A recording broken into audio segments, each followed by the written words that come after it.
वारंवार भूक लागते हे सुद्धा अजीर्णाचंच लक्षण आहे. मग अशा वेळेला काय करायचं? अशा वेळेला लक्षात घ्या, पित्ताचा अनुबंध असतो आणि पित्ताच्या उष्णतेमुळे ही वारंवार भूक लागण्याचा प्रकार हा होत असतो. मग अशा वेळेला आपल्याला काय करायला पाहिजे?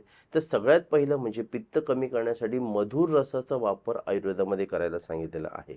तर यावेळेला जेवणाच्या अगोदर तुम्ही 2 काळे खजूर, 5 काळ्या मनुका यांचा कोळ बनवून घ्यायचा आहे. तर 2 काळे खजूर, 5 काळ्या मनुका ह्या पाण्यामध्ये भिजत ठेवायच्या. त्यानंतर त्याच पाण्यामध्ये ते क्रश करायचं आणि मग चोथा जो असतो तो फेकून द्यायचा आणि जे पाणी असेल ते जेवणाच्या अगोदर प्यायचं आणि पुढे जेवण करायचं. असं केल्याने जेवणानंतर जी वारंवार खाण्याची जी भूक लागते ती लागणार नाही आणि तुम्हाला त्याचा त्रास होणार नाही. त्याचबरोबर समजा तरीसुद्धा तुम्हाला बरं वाटत नसेल, तर 1 चमचा बडीशोप, 1 ग्लास पाणी असं उकळत घ्या. उकळून झाल्याच्यानंतर ते गाळून घ्या. जेवणानंतर पुढे 3 तास हे 1 ग्लास पाणी 1-1 चम्मच थोडं-थोडं पीत राहा.